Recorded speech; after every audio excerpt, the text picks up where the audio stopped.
गुरु भक्ति योग साक्षात प्रेम एवं आनंद स्वरूप अपने गुरु की सेवा करने का सौभाग्य प्राप्त हो जाए तो सेवा में असीम आनंद एवं परम सुख मिलेगा। पृथ्वी पर के साक्षात ईश्वर स्वरूप गुरु के चरण कमलों में आत्मसमर्पण करोगे तो वे भय स्थानों से आपका रक्षण करेंगे, आपकी साधना में आपको प्रेरणा देंगे तथा अंतिम ध्येय तक आपके पथ प्रदर्शक बनेंगे। गुरु का उच्छिष्ट प्रसाद लेने से असाध्य रोग भी मिटते हैं।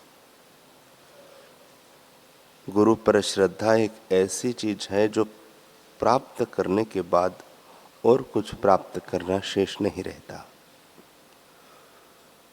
गुरु के चरण कमल में आत्मसमर्पण करना यह शिष्य का आदर्श होना चाहिए। गुरु महान है, विपत्तियों से डरना नहीं। हे वीर शिष्यों, आगे बढ़ो। गुरु कृपा अणु शक्ति से भी अधिक शक्तिशाली है। गुरु का कृपा प्रसाद और शिष्य की कोशिश मिलती है तब अमरत्व रूपी बालक का जन्म होता है।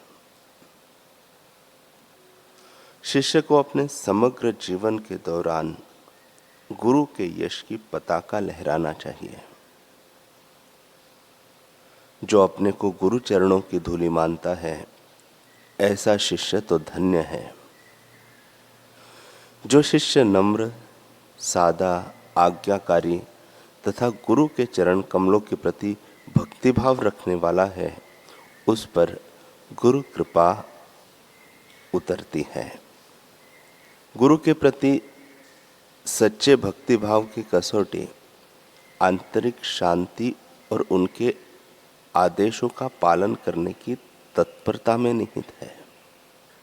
गुरु कृपा से जिनको विवेक और वैराग्य प्राप्त हुआ है उनको धन्यवाद है। वे सर्वोत्तम शांति और सनातन सुख का भोग करेंगे।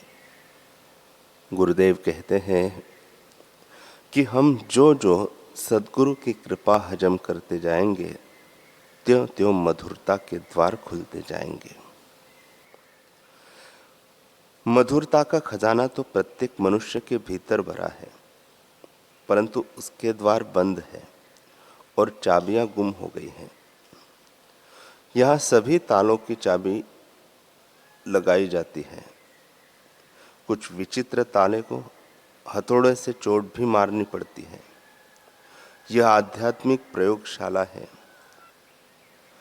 हमारे आश्रम के मौन मंदिर में साधक को भीतरी खजाने के ताले तोड़ तोड़ कर उन्हें मुक्त किया जाता है, आनंदित किया जाता है। तुम्हारी छुपी हुई संभावनाओं को जान लो, पहचान लो, तब उसकी रक्षा करने की रुचि जग जाएगी। इस कार्य में बोझ नहीं अपितु रस के घूंट भरने जैसा लगेगा। सद्गुरु की कृपा से बीज में अंकुर तो आ जाते हैं, परंतु साधक यदि संभाल न ले तो मेहनत व्यर्थ जाती है। महिला तो हाड़ मांस के देह को जन्म देती है, लेकिन साधक को तो ईश्वर को जन्म देना है, तो हिसाब करो कितना अधिक ध्यान रखने की आवश्यकता है। आहार, विहार और व्यवहार शुद्ध रखो। शुद्ध और सात्विक व्यक्तियों का ही संग करो। अन्य लोगों का संपर्क हो सके उतना टालो। तुम्हारे से जो लोग आध्यात्मिकता में निम्न हो उनसे बचो।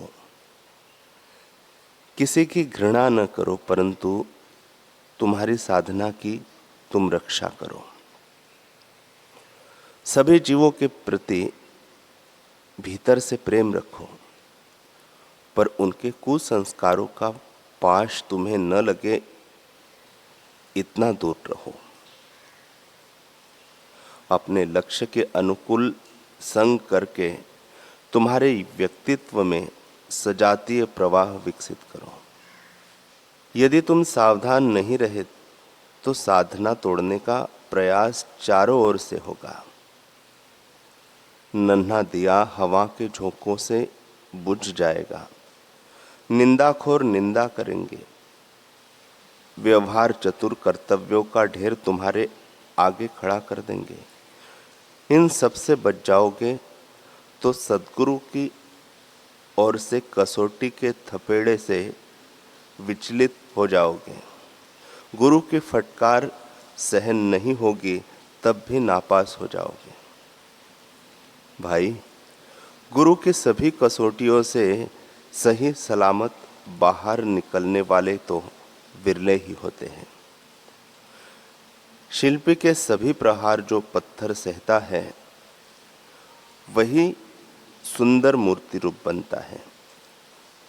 तुमने क्या अच्छा किया इस ओर ध्यान न देकर तुमसे गलती कहाँ हो रही है उसे पकड़कर दूर करने में गुरु ही तत्पर रहते हैं।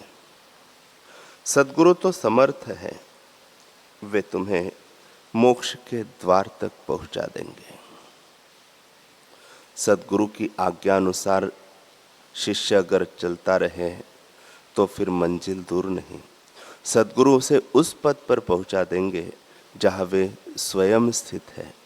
वह पद ऐसा है कि जहाँ सुख दुख का स्पर्श न हो सके, जहाँ केवल आनंद ही आनंद है, आनंद ही आनंद है।